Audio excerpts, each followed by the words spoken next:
ഈശോ മിശിഹായ്ക്ക് സ്തുതിയായിരിക്കട്ടെ. പ്രിയപ്പെട്ട സഹോദരരെ, വിശുദ്ധ അൽഫോൻസാമ്മ ജീവിച്ചിരുന്ന നാളുകളിൽ അൽഫോൻസാമ്മയുടെ മുറിയിൽ അൽഫോൻസാമ്മയോടൊപ്പം ഒരാഴ്ച ഉറങ്ങി ഒപ്പം ജീവിക്കാൻ ഭാഗ്യം കിട്ടിയ ഒരു 6 വയസ്സുകാരി പെൺകുട്ടിയുണ്ട്.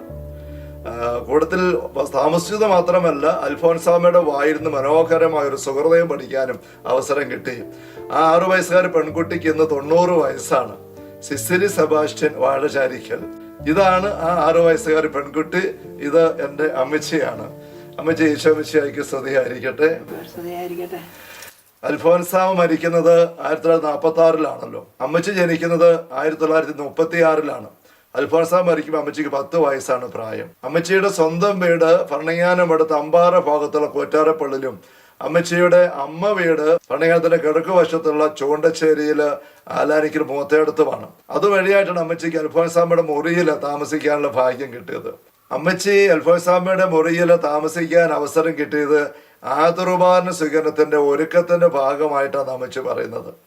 എന്തുകൊണ്ടാണ് അന്ന് വീട്ടിൽ നിന്ന് വന്നു പോകാതെ മഠത്തിൽ താമസിക്കാൻ ഇട വന്നത്? നടന്നു പോകാൻ പറ്റിയല്ല, ദൂരം കൂടുതലാണ്. ചൂണ്ടശ്ശേരി നടന്നു പോകാൻ അന്ന് റോഡുണ്ടോ? റോഡുണ്ട്, കൂടെ ആരും കൊണ്ടുവന്ന് വിടാനൊന്നും ആരുമില്ല. അമ്മച്ചിയുടെ ഇച്ഛായന് അമ്മച്ചി കൊച്ചായിരിക്കുമ്പോ മരിച്ചതാണ്. അമ്മച്ചിക്ക് 2.5 വയസ്സുള്ള മരിച്ചതാണ്. അതുകൊണ്ട് പിന്നീട് അമ്മച്ചി വളർന്നത് അമ്മച്ചിയുടെ അമ്മ വീട്ടിലാണ്. അപ്പം അതുകൊണ്ട് അപ്പൻ കൂടെ ഇല്ലാത്തത് കൊണ്ട് അമ്മയാണ് വല്യമ്മയുടെ കൂടെയാണ് താമസിക്കുന്നത്.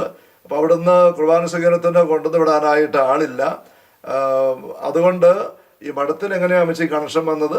അത് എൻ്റെ അപ്പൻ്റെ അമ്മയുടെ ആങ്ങളുടെ മകൾ സിസ്റ്റർ ഉണ്ട്, ത്രേസ്യാമ്മ. ചെറുശ്ശേരി പേരമ്മ അമ്മച്ചി പറയുന്ന ഒരു സിസ്റ്റർ ത്രേസ്യാമ്മ ചെറുശ്ശേരിയില്. അവര് ഈ ഭരണങ്ങാനം മഠത്തിൽ അൽഫോൻസാമ്മയുടെ ഒരു വളരെ അടുത്ത സുഹൃത്ത് സിസ്റ്റർ ആയിരുന്നു. അമ്മച്ചിയുടെ അമ്മയുടെ ആങ്ങളുടെ മകള്. അപ്പൊ അമ്മച്ചിയുടെ അപ്പന്റെ ഫസ്റ്റ് കസിനാണ്. അപ്പനേക്കാൾ മൂത്ത ആളായതുകൊണ്ട് അമ്മച്ചിക്ക് അത് ചെറുശ്ശേരി പേരമ്മയായി. അപ്പൊ ആദുർവാസീകരണം വന്നപ്പോൾ അമ്മച്ചിയുടെ അപ്പന്റെ ഇളയ സഹോദരി തങ്കമ്മയുണ്ട്. ഇവർ രണ്ടുപേരും ഒരുമിച്ച്, വേറെ പിള്ളേരാരും ഇല്ല കുർബാന സ്വീകരിക്കാനായിട്ട്. അപ്പൊ അമ്മച്ചി മഠത്തിൽ താമസിക്കാനായിട്ട് ചെറുശ്ശേരി പേരമ്മ അമ്മച്ചി അവസരം കൊടുത്തു. അപ്പം ഈ അൽഫോൻസാമ്മയുടെ മുറിയിൽ എങ്ങനെ കിടക്കാനിട വന്നത്? മഠത്തിൽ കിടക്കാൻ വന്നപ്പം അൽഫോൻസാമ്മയുടെ മുറിയിൽ ചെറുശ്ശേരി പേരമ്മ കിടന്നോണ്ട്. അപ്പൊ അന്ന് ഈ ചെറുശ്ശേരിയിൽ ത്രേസ്യാമ്മ സഹോദരി അൽഫോൻസാമ്മയുടെ മുറിയില് കൂട്ട് കിടന്നിരുന്നു. ആ മുറിയില് നേരത്തെ മറ്റു സിസ്റ്റർമാരും ഉണ്ടായിരുന്നു എന്നാണ് മഠത്തിൽ അന്വേഷിച്ച് പറയാൻ സാധിച്ചത്. അൽഫോൻസാമ്മയ്ക്ക് രോഗം ഒക്കെ മൂർച്ഛിച്ച അവസരത്തില് കൂട്ടിന് ഒരു സിസ്റ്റർ മറ്റോ കൂട്ടത്തിലുണ്ടായിരുന്നു. അൽഫോൻസാമ്മയുടെ ഇന്നത്തെ മുറി നമ്മൾ കയറി ചെല്ലുമ്പം നമ്മൾ കാണുന്നത് ഇങ്ങനെയാണല്ലോ.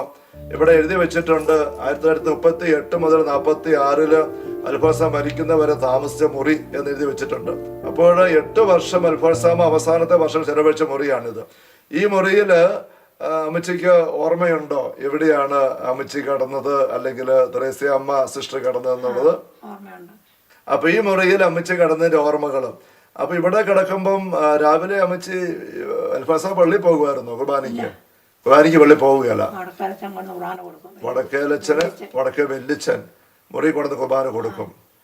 അന്നേരം ചെറുശ്ശേരിയിലെ ത്രേസ്യാമ്മ സിസ്റ്ററോ പേരമ്മയോ കുർബാനയ്ക്ക് അപ്പളെ പോകും.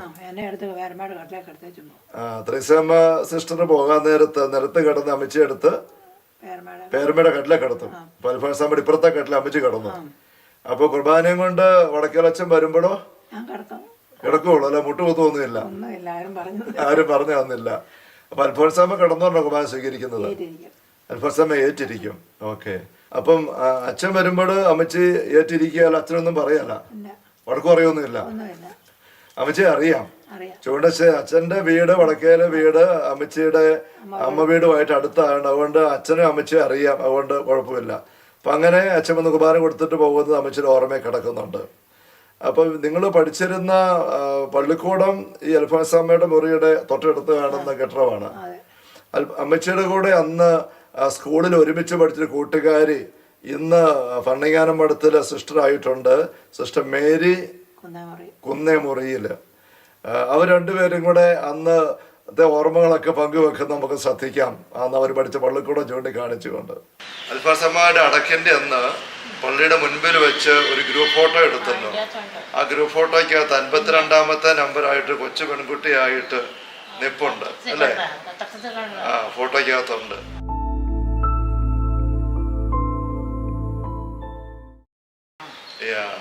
പിന്നെയാണ് മടത്തി വന്ന് ചേരുന്നത് അല്ലേ?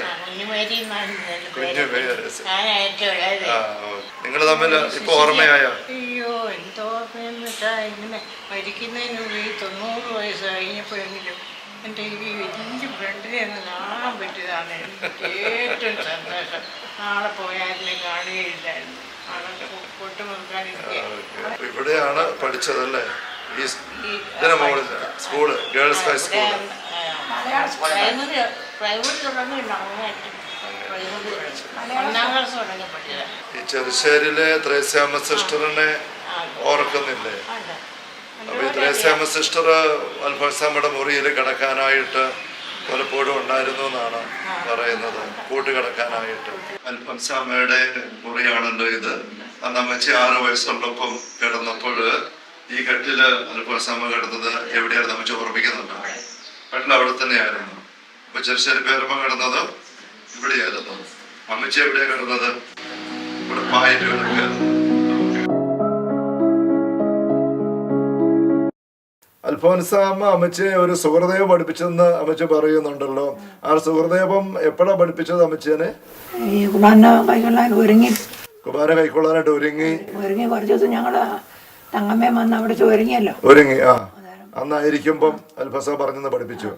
അത് അൽഫോൻസാമ്മ ഈ മുറിയില് കടല കിടന്നോണ്ടാണ് പഠിപ്പിച്ചത്? ഓർക്കുന്നില്ല. ഇടയ്ക്ക് അൽഫോൻസാമ്മയായിട്ട് നടക്കുമായിരുന്നോ? കാഴ്ചമുറി തൊട്ടപ്പുറത്ത് കാഴ്ചമുറി ആയിരുന്നു എന്നാണ് അവിടെ സിസ്റ്റർമാര് പറഞ്ഞ മനസ്സിലാക്കുന്നത്. അപ്പൊ അവിടെ വന്നിട്ട് അൽഫോൻസാമ്മ കസേര ഇട്ടിരിക്കുവോ? ഞാനൊന്ന് ഖുർആൻ കേൾക്കാൻ പോകും ഒരുങ്ങി നിൽക്കുമ്പോ അൽഫോൻസാമ്മ അവിടെ നിന്ന് ഇങ്ങനെ അതാ പ്രത്യേകം ഓർക്കുന്നത്. അൽഫോൻസാമ്മ വന്ന് നിലത്തിരിക്കുകയാണ്. ഞങ്ങൾക്ക് പറഞ്ഞു തരും. അമ്മച്ചിയുടെ ഓർമ്മ കിടക്കുന്ന അൽഫോൻസാമ്മ വന്ന വാതക്കല് നിലത്ത് ഇങ്ങനെ കുത്തിയിരിക്കുമായിരുന്നു എന്നാണ്. അൽഫോൻസാമ്മ വണ്ണവള സിസ്റ്ററായിരുന്നു, അല്ല മെലിഞ്ഞ സിസ്റ്ററായിരുന്നു. അമ്മച്ചി അൽഫോൻസാമ്മയെ കാണുമ്പോൾ അൽഫോൻസാമ്മ മരിക്കുന്നതിന് ഒരു 3-4 വർഷം മുമ്പാണ് അമ്മച്ചിക്ക് 6 വയസ്സുള്ളപ്പം. അപ്പം നല്ല ക്ഷീണത്തിന്റെ അവസരമാണ്. വെളുത്ത ഉടുപ്പൊക്കെ ഇട്ടാണ് നിൽക്കുന്നത്. ഓക്കെ. അൽഫോൻസാമ്മ പഠിപ്പിച്ച സുഹൃദേവം ഏതാണ്? കുളിരാൽ വിറയ്ക്കുന്ന ഉണ്ണീശോയെ നിന്നെ ഞാൻ മുത്തുന്നു. ഇത് അമ്മച്ചിയെ മാത്രമേ പഠിപ്പിച്ചുള്ളൂ. അതേ മറ്റേ കൊടുത്തി പഠിച്ച തങ്കമേളാമയും പഠിപ്പിച്ചു. അപ്പൊ തങ്കമേളാമ ഇതേ കുറിച്ച് പറയാറുണ്ടായിരുന്നു. നിങ്ങൾ ചൊല്ലാറുണ്ടായിരുന്നു ഇടയ്ക്ക് പലപ്പോഴൊക്കെ? ചെല്ലുന്നുണ്ട്. അവിടെ ഇപ്പൊ ഓർത്തിരിക്കുന്നേ മറക്കുകയല്ല. അങ്ങനെ സുഹൃദയത്തിന്റെ ഓർമ്മ കിടക്കുകയാണ്. അമ്മച്ചി ഇത് വർഷങ്ങളായിട്ട് ഞങ്ങൾ കൊച്ചുങ്ങളായിരിക്കുമ്പോൾ തന്നെ ഇടയ്ക്കിടയ്ക്ക് പറഞ്ഞ് ഞങ്ങൾ കേട്ടിട്ടുണ്ട്.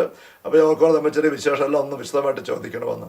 അൽഫോൻസാമ്മയുടെ മരണവുമായിട്ട് ബന്ധപ്പെട്ട് അമ്മച്ചിക്ക് എന്നതാ ഓർമ്മയുള്ളത്? മരിച്ച ദിവസം അമ്മച്ചി സ്കൂളിലുണ്ടായിരുന്നു. സ്കൂള് വിട്ടു. പിറ്റേ ദിവസം അടക്കിന് വന്നു. അപ്പൊ അന്ന് സ്കൂള് വിട്ടിട്ട് വീട്ടിൽ ചെന്നപ്പം ഈ വിശേഷം പറഞ്ഞില്ലേ സിസ്റ്റർ മരിച്ചെന്ന്? ഒരു പുണ്യവതി ഉണ്ടായെന്ന് പറഞ്ഞാണ് പിള്ളേര് വീട്ടിൽ ചെല്ലുന്നത്. അങ്ങനെ വീട്ടിലുള്ളവരൊക്കെ അത് അറിയാനിട വന്നു. പിള്ളേർക്കാണ് അൽഫോൻസാമ്മയെ കുറിച്ച് ഏറ്റവും ബോധ്യം ഉണ്ടായിരുന്നത്. ഈ മിഷൻ ലീഗിന്റെ സ്ഥാപക വ്യക്തികൾ ഒരാളായ പല്ലാട്ടുകുന്നിൽ കുഞ്ഞേട്ടൻ അൽഫോൻസാമ്മയുടെ പക്കലെത്തുമ്പോ അൽഫോൻസാമ്മ ചാമ്പങ്ങ പെറുക്കി വെച്ചിരുന്ന് പറഞ്ഞു കേട്ടിട്ടുണ്ട്. അമ്മച്ചി കേട്ടിട്ടുണ്ട് ചാമ്പങ്ങ പറിക്കുമ്പം വേറുള്ളവർക്ക് ഇഷ്ടപ്പെടുകയല്ലോ. അപ്പം പറഞ്ഞ അൽഫോൻസാമ്മ ഞങ്ങള് പോക്കോ, ഞാൻ പറക്കി വെച്ചേക്കാം. മഠത്തിലെ ഒരുപക്ഷെ മദറും മറ്റു സിസ്റ്റേഴ്സും ഒക്കെ പിള്ളേർ വന്ന് ചാമ്പയെ കയറുന്നോ എറിയുന്നോ പറക്കുന്നതൊക്കെ ഇഷ്ടമില്ലാത്തതുകൊണ്ട് ആയിരിക്കും. ആകുമ്പോൾ അൽഫോൻസാമ്മ പിള്ളേരോട് രഹസ്യമായിട്ട് പറഞ്ഞിരുന്നു, ഞാൻ പെറുക്കി വെച്ചേക്കാം, പിന്നെ വരുമ്പോ തരാമെന്ന്, അല്ലേ? അപ്പൊ അങ്ങനെ അതാണ് പല്ലാട്ടുകുന്നേ കുഞ്ഞേട്ടനൊക്കെ പറയുന്നത്. ചെന്ന് അൽഫോൻസാമ്മ എടുത്ത് ചെല്ലുമ്പോൾ ജനാലെ കൂടെ കണ്ട് ചാമ്പഞ്ഞ കൊടുക്കുമായിരുന്നെന്ന്. അമ്മച്ചിക്ക് കിട്ടിയിട്ടുണ്ടോ? അമ്മച്ചി ഓർക്കുന്നില്ല. ആമ്പിള്ളേർക്കായിരിക്കും കൊടുക്കുന്നത്. ഏതായാലും പിള്ളേർക്ക് അൽഫോൻസാമ്മയായിട്ട് നല്ല അടുത്ത ബന്ധം ഉണ്ടായിരുന്നുള്ളത് വ്യക്തമാണ് നമുക്കിതെല്ലാം വെച്ച് ചിന്തിക്കുമ്പോൾ. അങ്ങനെ അപ്പൊ അൽഫോൻസാമ്മ മരിച്ചപ്പം അന്ന് സ്കൂള് വിട്ടു. അമ്മച്ചി വീട്ടിൽ ചെന്നപ്പോ ഇങ്ങനെ വീട്ടിൽ പറഞ്ഞു ഇങ്ങനെ പുണ്യാളത്തി ഉണ്ടായെന്ന് പറഞ്ഞോണ്ടാ ചെല്ലുന്നത്. അതെനിക്ക് ഒന്ന് വല്യമ്മച്ചിയും പിന്നെ അത് പറഞ്ഞ് കേട്ടെന്ന് തോന്നുന്നു. പിള്ളേർ അന്ന് സ്കൂള് വിട്ട് വന്നപ്പോൾ പുണ്യവാഴ്ത്തി ഉണ്ടായെന്ന് പറഞ്ഞോണ്ടാണ് വന്നത് എന്ന് പറഞ്ഞോണ്ട്. അമ്മച്ചിയുടെ അനിയത്തി ഒരു മറിയമ്മ ഓർമ്മ പറയുന്നതായിട്ട് പറയുന്നുണ്ട് കൊച്ചാണെങ്കിൽ, അല്ലേ? എന്നിട്ട് അടക്കിനെ അമ്മച്ചി ഓടിയായിരുന്നോ? അടക്കനെ കൂടി അടക്കിന് കൂടി മഠത്തിൽ നിന്ന് പള്ളിക്കലോട്ട് പോയി. അന്ന് വലിയ ആൾക്കൂട്ടമൊന്നും ഇല്ലായിരുന്നാണല്ലേ, തീരെ ആളില്ലായിരുന്നു. അപ്പനും ചേട്ടത്തിയും അൽഫോൻസാമ്മയുടെ അപ്പനും ചേട്ടത്തിയും ചേട്ടത്തിന്റെ മകളും ഓർക്കുന്നുള്ളൂ. പിന്നെ 1-2 പേരൊക്കെ ഉണ്ടെങ്കിലേ ഉള്ളൂ. അന്നത്തെ ഫോട്ടോയിൽ കാണുന്ന അങ്ങനെ തന്നെയാണല്ലോ, ഫോട്ടോയിലും വീട്ടുകാരായിട്ട് ഇത്രയും പേരെ കാണുന്നുള്ളൂ. ഈ അൽഫോൻസാമ്മയുടെ ചേട്ടത്തിയുടെ മകള് ഫോട്ടോയിൽ കാണുന്നത് പിന്നെ അമ്മച്ചിയുടെ പഠിക്കാനായിട്ട് സ്കൂളിൽ ഇവിടെ വന്നായിരുന്നു. അവിടെ വന്ന് നിന്ന് പഠിച്ചു. അമ്മച്ചി ഓർക്കുന്നുണ്ട്. പിന്നെ അങ്ങനെ ഓർമ്മിക്കുന്നുണ്ട്. എന്നിട്ട് പള്ളിയിലെ അടക്കിന്റെ കാര്യം എന്നെ അമ്മച്ചി ഓർക്കുന്നത്. റോമുളസുച്ചന്റെ പ്രസംഗം വളരെ ഫേമസ് ആണല്ലോ. പുണ്യവതിയാന്ന് പറഞ്ഞ പ്രസംഗിച്ചതിനെ പറ്റി അമ്മച്ചിക്ക് ഓർമ്മ കിടപ്പുണ്ട്. പിന്നെ അത് ആൾക്കാർക്കിടയിൽ ഇതേ പറ്റി സംസാരം വല്ലതും ഉണ്ടായോ? വേലന്മാരുകുടിയിലെ ഒരു സാറ് അല്ലേ, പേരോർക്കുന്നില്ല. നല്ല പ്രായമുള്ള ഒരു സാറെന്ന് പറയുന്ന ആള്, അദ്ദേഹം എന്ത് പറയുന്നത് വിശുദ്ധയാണെന്ന് ഇങ്ങനെ പള്ളിമുറ്റത്ത് വെച്ചൊക്കെ ആൾക്കാരോട് പറയുന്ന ഒരു പിള്ളേരായിരിക്കുമ്പം പറയുന്നുണ്ട്. അപ്പം ചേട്ടൻ ഈ സാറ് ഇങ്ങനെ പറഞ്ഞത് അമ്മച്ചിയുടെ ഓർമ്മ പ്രത്യേകമായിട്ട് കിടക്കുന്നുണ്ട്, പതിഞ്ഞ് കിടക്കുന്നു. സെമിത്തേരിൽ അടക്കിനും അമ്മച്ചി പോയി, സെമിത്തേരി അടക്ക് കൂടി. പിന്നെ അമ്മച്ചി സെമിത്തേരിയിൽ പോകുമായിരുന്നോ നിങ്ങള്? ഊണ് കഴിയുമ്പോ പിള്ളേരെല്ലാം കൂടെ ഓടും. ഊണ് കഴിയുമ്പോ എല്ലാരും കൂടെ ഓട്ടമാണ്, ഓടിപ്പോയിച്ച് വരാൻ വേണ്ടിയിട്ട്. അന്ന് ഇതുപോലെ ബസ്സും കാര്യമൊന്നും ഇല്ലല്ലോ, ഒന്നുമില്ല, കുറച്ചേ ഉള്ളു. അപ്പം സെമിത്തേരി പോയിട്ട് എന്നാ ചെയ്യും, പ്രാർത്ഥിക്കുവോ? അപ്പൊ സെമിത്തേരി തുറന്നു കിടക്കുമായിരുന്നു അന്നേരം? കുറച്ച് ദിവസം തുറക്കാതെ പിന്നെ പിള്ളേരെ പോത്തഞ്ചേട്ടനെ വിജയലേട്ടനെ വിളിച്ച് തുറപ്പിക്കും. പിന്നെ പിള്ളേർ തുറന്നിട്ടേക്കും. ഓക്കെ, ആദ്യം സെമിത്തേരി അടച്ചിട്ടിരിക്കായിരുന്നു അമ്മച്ച ഓർമ്മ. പിന്നെ പിള്ളേരെ എന്ന് കപ്പ്യാരെ ശല്യപ്പെടുത്തിയിട്ട് മിഖായിലേട്ടനമായിട്ടായിരുന്നു അമ്മച്ച ഓർമ്മ കിടക്കുന്നത്. പിന്നെ ചേട്ടന് തുറന്നിട്ടേക്കുമായിരുന്നു. അപ്പൊ ഇവർക്ക് പോയി പ്രാർത്ഥിക്കാൻ പറ്റും. പിന്നെ ആൾക്ക് തിരി കത്തിച്ചതിനെ കുറിച്ചൊക്കെ പുസ്തകങ്ങൾ പറയുന്നുണ്ടല്ലോ. പിള്ളേർക്ക് തിരി കത്തിക്കാൻ തിരി മേടിക്കാൻ പൈസ ഒന്നുമില്ല. പക്ഷെ കല്ലറിയങ്ങ് തിരി കത്തിക്കുന്നുണ്ടായിരുന്ന ആൾക്കാരൊക്കെ. അപ്പൊ ആൾക്കാരും വന്ന് പ്രാർത്ഥിച്ചിട്ടും നമ്മൾ വായിക്കുന്ന പോലെ തന്നെ. അപ്പൊ നിങ്ങള് തിരി അവിടെ പോയി പ്രാർത്ഥിക്കുക, എന്നാ പ്രാർത്ഥിച്ച് ഓർമ്മിക്കുന്നുണ്ടോ? പരീക്ഷ ജയിപ്പിക്കണമെന്നൊക്കെ ആയിരിക്കും, വേറെ വെച്ച് ഓർമ്മിക്കുന്നില്ല. ഈ തിരിയുടെ ബാക്കിയുടെ അമ്മച്ചിയുടെ പറഞ്ഞു കേട്ടിട്ടുണ്ടല്ലോ, ഉരുകിയ കത്തി തീർന്ന മെഴുകുതിരി പിള്ളേരിങ്ങനെ ഉരുട്ടി എടുത്തിട്ട് അതുമായിട്ട് വീട്ടിൽ കൊണ്ടുപോകായിരുന്നു. എന്നിട്ട് എന്നാ കാണിക്കും, അത് മേശവലിപ്പിൽ അത് സൂക്ഷിച്ചു വെക്കും. അൽഫോൻസാമ്മയുടെ ഓർമ്മയ്ക്ക് അമ്മച്ചി അത് വളരെ നല്ല ഓർമ്മയായിട്ട് കൃത്യമായിട്ട് പറയുന്നുണ്ട്. ഇങ്ങനെ പിള്ളേർക്ക് കൈ കൊണ്ടുപോകാൻ കിട്ടിയ കാര്യമല്ല, അൽഫോൻസാമ്മയുടെ ഒരു എന്നതാ തിരുശേഷിപ്പ് പോലെ ഇങ്ങനെ കൊണ്ടുപോയി വെച്ചിരുന്നു. അങ്ങനെയൊക്കെ അൽഫോൻസാമ്മ പഠിപ്പിച്ചതായ സുഹൃദയപം ഒന്നിട്ട് പറഞ്ഞ അമ്മച്ചി, അത് കുളിരാൽ വിറയ്ക്കുന്ന ഉണ്ണീശോയെ നിന്നെ ഞാൻ മുത്തുന്നു. കുളിരാൽ വിറയ്ക്കുന്ന ഉണ്ണീശോയെ നിന്നെ ഞാൻ മുത്തുന്നു. അപ്പൊ അമ്മച്ചി ഈശോ മിശിഹായ്ക്ക് സ്തുതി ആയിരിക്കട്ടെ.